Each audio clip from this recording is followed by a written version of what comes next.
Finally, Lodi, bali nagawa na natin ng disenyo ang Folk Radio tsaka yung BHF Radio.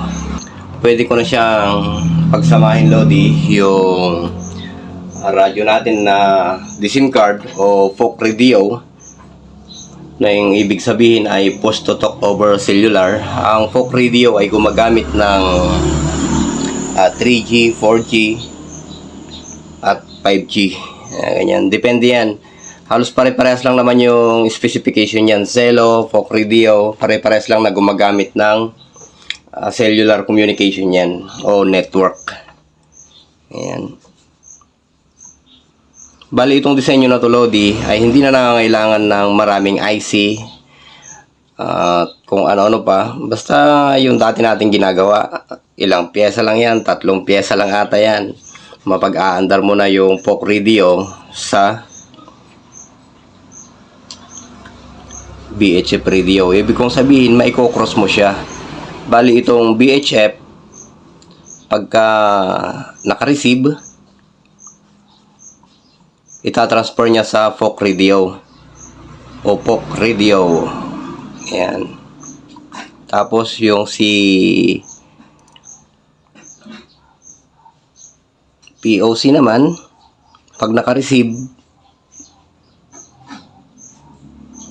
itatransfer naman niya yung transmission dito sa radyo na to. Ayan. Bali, vice versa sila. Palitan sila. Kung halimbawa, mayroong mensaheng gustong iparating si BHF Radio, pupunta dito sa Folk Radio. Pagka mayroon namang mensahe dun sa Folk Radio, pupunta naman dito sa BHF Radio. Ibig nating sabihin, pinapakawalan natin yung signal doon sa cellular network papunta sa BHF. Kino-combine natin, combinations siya. Hindi kagaya ng mga traditional natin na ginagamit na dalawang radyo na BHF. Although may repeater na siya, pinapalakas niya yung mga naka-portable radio. Ito, pagka naka-Folk Radio na kasi, Lodi, yun nga lang ang disadvantage ng push to talk over cellular. Pagka walang signal, walang internet, hindi natin magamit. Yun lang yung kanyang kaibahan doon sa traditional natin ginagamit na mga BHF Radio. Ang BHF Radio, may baterya ka lang, pwede na yan eh. Okay. So, ipapakita ko rin sa inyo ito, Lodi, kung paano umaandar pagka nakumpleto ko na. Bali, ito pa lang yung una, ito pa lang yung patch nung Kenwood. Ganyan. Bali, yung gagamitin nating magpapaandar sa ating patch o repeater, 12 voltage siya. Ayan. Okay.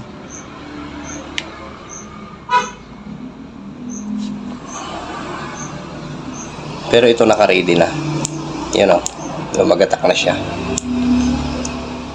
Antayin ko na lang yung radyo na Folk Radio. Tagagawan ko rin ng ganitong sirkito para magpalitan sila ng kuro-kuro. O, yun. Magpalitan sila ng kung ano yung kailangang mensahe nito. At kung may tumawag, halimbawa may tumawag dito sa radyo na to, ayan, yung transmission nito ay tatanggapin niya ni radio base at ipupunta naman dito sa Folk Radio na to. Okay? Ayan o. Kung napansin nyo, Lodi, ay lagatak yung, ayan o, lumalagatak na yan.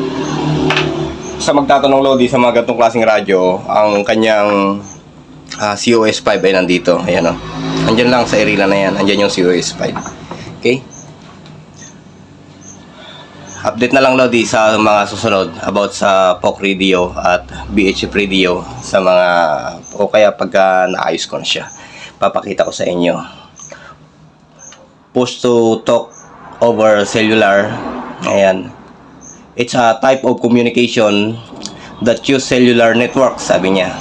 like 3G, 4G, LTE, and 5G. Instead of traditional radio, gaya nga nito, yung traditional radyo natin na may frequency na hanggang sa 144, 148, or 155 man yan.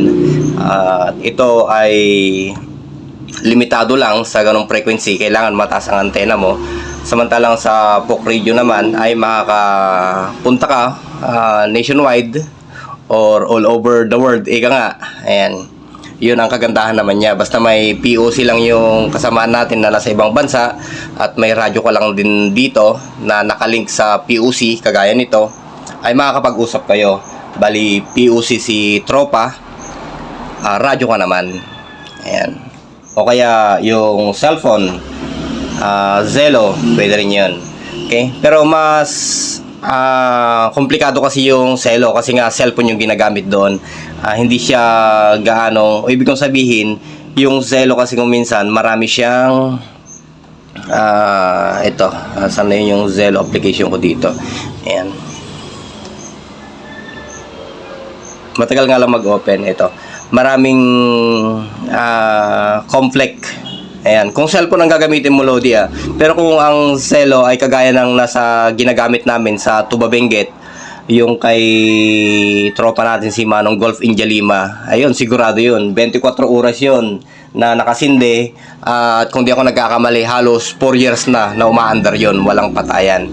Hindi gumagamit ng cellphone yun, kundi isang mini computer ang ginagamit doon sa taas sa may Tuba Benguet, yung Zelong ginagamit namin.